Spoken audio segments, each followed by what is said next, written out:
వీళ్ళ press meet వల్ల party చల్లా చెదురైపోయింది. ఆ నెక్స్ట్ 2 రోజుల తర్వాత వచ్చిన చంద్రబాబు నాయుడు ప్రచారానికి నువ్వు రావద్దు నాతో పాటు ప్రచారానికి, నువ్వు వస్తే వాళ్ళిద్దరూ రానంటున్నారు నాతో పాటు అని. ఓకే సార్ మీరు వెళ్ళండి అని చెప్పి పంపించడం జరిగింది. ఒక సిట్టింగ్ ఎంపీ లేకుండా కార్పొరేషన్ ఎలక్షన్స్లో నా కూతురు నుంచోబెట్టి నా డబ్బులు ఖర్చు పెట్టుకుని నేను లేకుండా ప్రచారానికి వచ్చాడు ఆయన, ఒక పార్టీ అధ్యక్షుడు.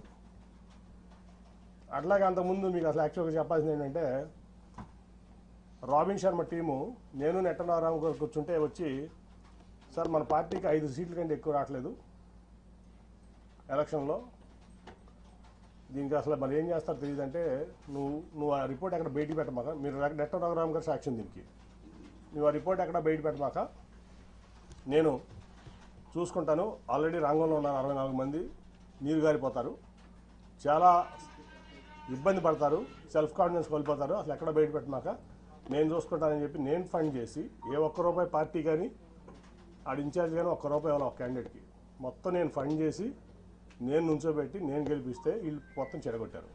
14 గెలిచాం ఫైనల్గా. ఓకే అదంతా అయిపోయింది. కానీ ఇక్కడ ఏంటంటే, ఒక పార్టీ అధ్యక్షుడు ఒక పార్టీ ఎంపీని ప్రోటోకాల్కి విరుద్ధంగా నువ్వు రావద్దని ఏమంటున్నాడు, మరిచ్చా పార్టీ కోసం ఆయన కోసం. ఒక పార్టీలో ఉన్నటువంటి పాలిట్ బ్యూరో మెంబరు ఒక 5 పదవులు ఉన్నటువంటి వ్యక్తితో చెప్పు తీసుకొడిస్తా అన్నాడు, భరించా. అట్లాగే గొట్టంగా అనిపించారు, భరించా. ఏం చేయాలి నేను, ఎన్ని అవమానాలు పడాలి, అయిపోయింది రోజువారీ అవమానాలు. తర్వాత నేను ఒక రోజు వెళ్ళి ఆయనతో చెప్పాను, సార్ మీకు ఇష్టం లేకపోతే చెప్పండి నేను తప్పుకుంటాను ఎంపీగా అంటే, లేదు నువ్వే ఉండాలి. 10 మంది ముందు చెప్పాను, నేను ఒకళ్ళు కాదు. ఆ రోజు వల్లరామయ్య గారు ఉన్నాడు, నెట్ట రఘురామ్ గారు ఉన్నాడు, పార్టీ ఇన్ఛార్జ్లు అందరూ ఉన్నారు, 7 ఇన్ఛార్జ్లు.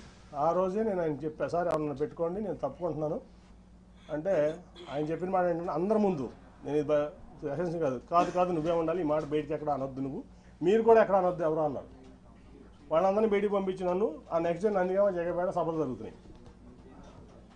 లేదు నువ్వు ఆ మాట అనమాక, నువ్వే నుంచోవాలి ఎంపీగా, మళ్ళీ నువ్వు లేకపోతే పార్టీ ఇబ్బంది పడుతుంది, రేపు జగపేటకు నందిగామ సభకు కూడా నువ్వు రావాలి, లేకపోతే సభలో సక్సెస్ అవ్వని చెప్తే, ఓకే సార్ మీరు ఏది చెప్తే అది చేస్తారు, కానీ అవమానాలు నేను భరించలేకుండా ఉన్నాను, వీళ్ళతో కలిసి పనిచేసే పరిస్థితి నాకు లేదు, కాబట్టి నా రిలీఫ్ ఇప్పిస్తున్నా అంటే ఒప్పుకోలేదు ఆయన. లేకపోతే ఆ రోజు రాజీనామా చేసేవాడిని.